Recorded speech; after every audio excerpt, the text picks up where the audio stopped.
be a very interesting talk because neurodegenerative diseases are increasing. And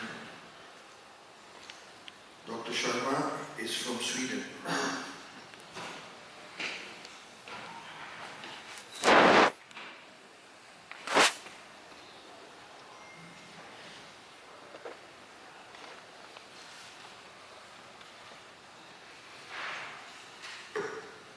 Thank you very much for this opportunity to speak, and I am deeply grateful to the organizations of IANR, especially Professor Wang and his team, to provide us opportunity to present our results at this forum. Today, I am a little bit happy man. The reason is there are two papers presented in this meeting. They are talking about nanoparticles induced protection or nanoestrophore induced drug delivery.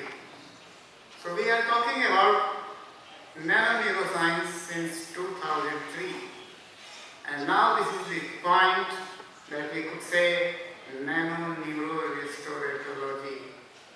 So I will provide some evidence. We are doing experimental research supported by US Air Force research on human health factors, and telling that we have to find out the adverse impact of nanomaterials like aerospace and development, as well as its neuroprotective effects, as shown by graphene in this session by the pioneer speaker.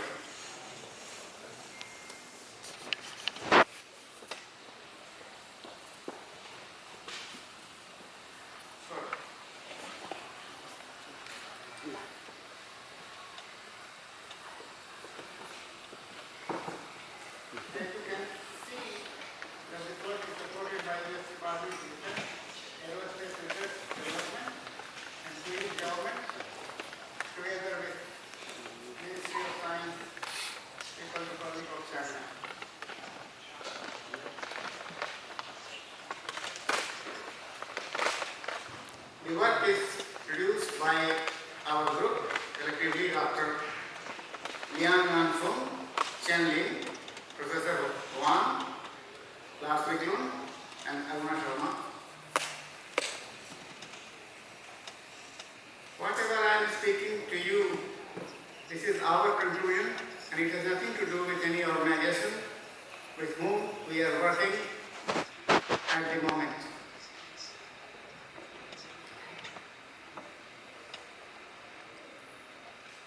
As you know, that military personnel are highly vulnerable to traumatic brain injury, and traumatic brain injury could lead to various kinds of neurological ailments and diseases. It may lead to neurodegenerative diseases like Alzheimer or Parkinson's disease. So we are looking to find out what we can do using nanomedicine. We believe that any kind of disease produced in the central nervous system is the impairment of the blood-brain barrier, because that is the fundamental aspect of neurological diseases.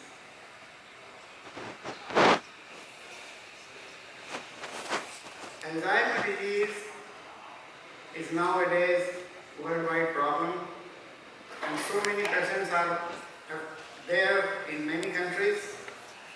And this is the result of various factors, not only genetic, but environmental and lifestyle can produce these changes much faster or earlier. As you can see here, that in normal cases, the brain ventricles are quite tight. Mild cognitive impairment can lead to widening of these ventricles, and here is the case of Alzheimer's disease, where you can see the many nerve cells are gone. Another example of Alzheimer's is shown here. In Alzheimer's disease, the ventricular spaces are increasing, and that can lead to various neurological diseases in such conditions. I'm just telling you some examples that our military working anywhere in the world are more prone to traumatic brain injuries, and that is one of the leading causes of development of Alzheimer's or neurodegenerative diseases later in their lives. So the traumatic brain injury is one of the important risk factors for Alzheimer's disease.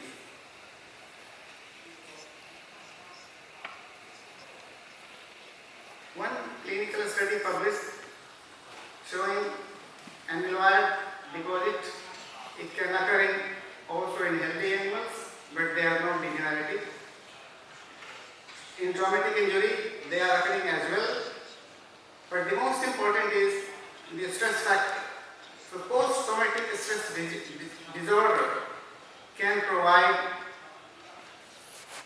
development of amyloid beta peptide as shown in this image much higher than the traumatic brain injury alone. So this is very important point. The second thing is you can see here again that the post-traumatic stress disorder shown in the lower panel showed much more deposit of amyloid beta peptide as compared to the other conditions. The top level is healthy control. Other important point is that the whole brain does not react universally. And this image is just showing to you that there are different regions of the brain. They are susceptible to various changes like cingulate cortex, parietal cortex, frontal cortex, etc. What are the key components of precipitating Alzheimer's disease? The reason is, as I said earlier, that the impairment of blood-brain barrier plays an important role in development of such diseases. But are there any plasma factors? And this one example showed indeed that is an important plasma factor that is contributing to the development of such neurodegenerative diseases. The suspicion of blood-brain barrier damage in Alzheimer's disease was long denied in the literature, but this one example from Netherlands shows that there is a leakage and also the development of mild Alzheimer's disease. That was the first proof that blood-brain barrier is indeed involved in Alzheimer's disease.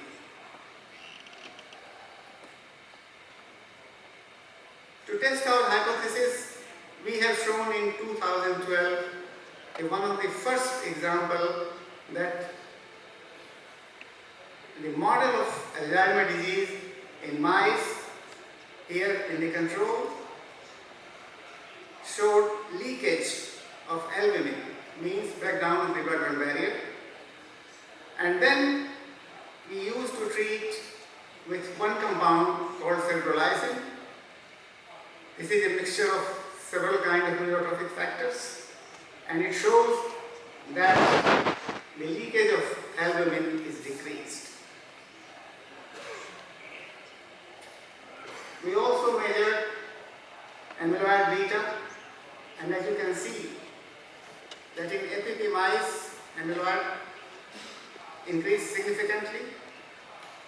That is reduced by cerebrolysine alone, but when we combine nanowired delivery of cerebrolysine, the decrease is much more significant. This suggests that the nanomedicine may be more effective as compared to the conventional drugs. The other component of either Alzheimer's disease or Parkinson's disease is amyloid beta peptide together with phosphorylated tau and also many other factors. So we did the same thing. As you can see that in Alzheimer's model, tau has increased significantly, that was reduced by cerebrolizing, conventional, and when we have given nanowired cerebrolizing, then it is significantly decreased.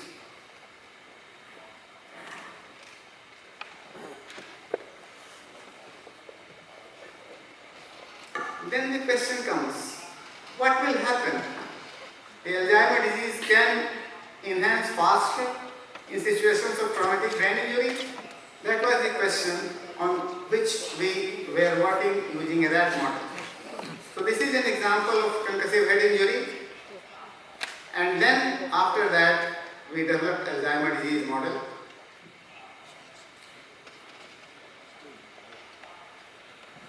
Whenever the injury is done on the right side using concussive head injury where no fractures are seen, the contralateral side, left side, showed much more damage than the injured side. This is called counter-coup effect, and that can be seen very clearly in animal models.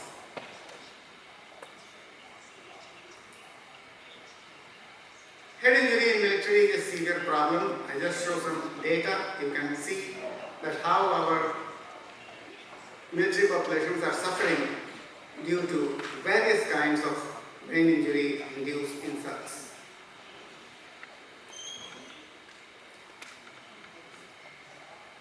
There is disconnection of neural network after concussive head injury as seen in this example.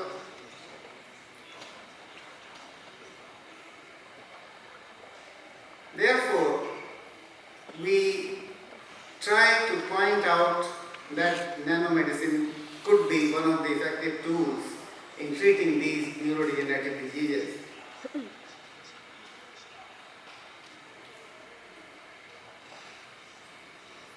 Coming to neurorestoratology meetings and learning much more about stem cells, we try to figure out whether mesenchymal stromal cells can do any better benefit or can potentiate neuroprotection.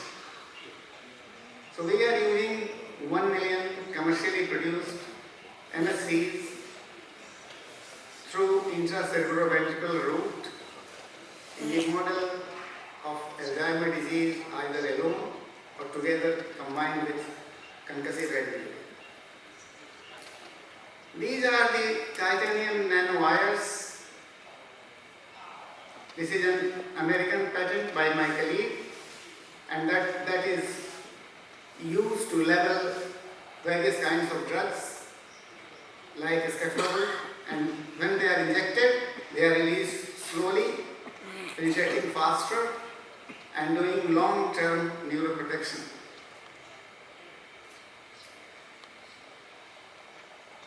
This is Dr. Wang and this is Dr. Ryan Tian at University of Arkansas Fayetteville. They have the American patent and they are actively contributing to our nanowire delivery of compounds. There are lots of reports telling that even when stem cells are nanowired, either using silver, copper, or gold nanowires, their potential of circulating within the system has increased. They are much more effective as compared to conventional stem cells.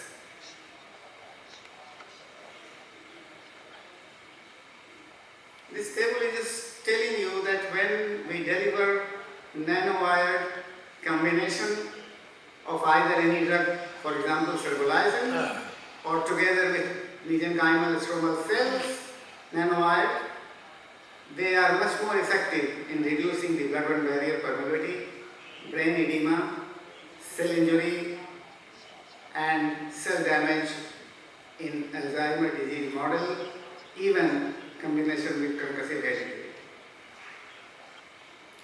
This is an example of different kind of treatment. As you can see, the cell changes were much more superior when the nanowire cerebrolizing together with mesenchymal stem cells were administered as compared to the nanowire mesenchymal stromal cells alone or nanowire cerebrolizing alone.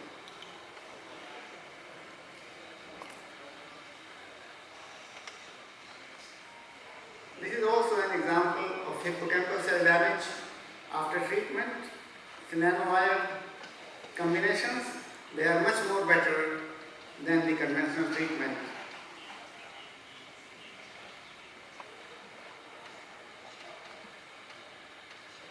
Some example of showing amyloid beta deposition is much less by nanowired combined treatment. Also, the cellular damages are much less. EVA1, CD86, and electron microscopy showing much less damage, means better neuroprotection.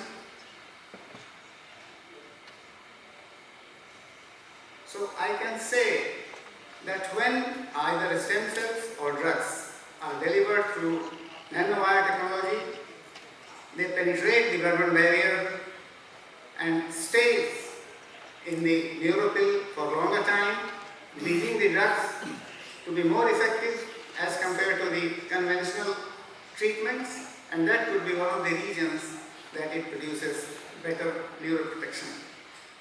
And we should try to continue other factors as well, how stress or chemicals can also influence these changes leading to adverse neurological diseases.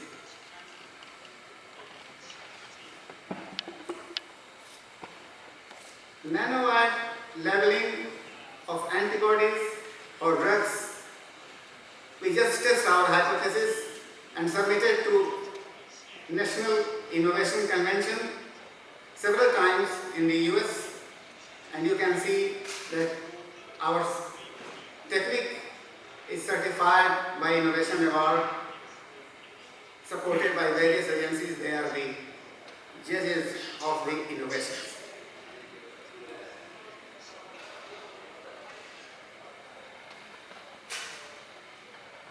This is just to say that our research has led us to 37th position out of 135 neuroscientists in Sweden, and that is also the result of neurorestoratology. So thank you, Professor Wang and his team. These are some data that scholar GPS labeling. We produce some books to highlight this nanomedicine.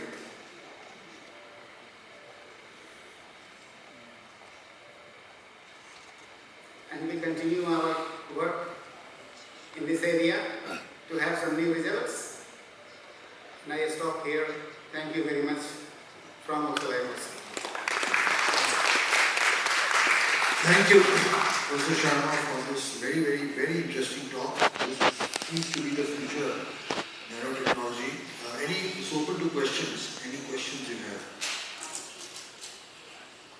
Some of our younger people at the back, you should be asking questions. Very interesting topic. No? All right. Okay, thank you so much.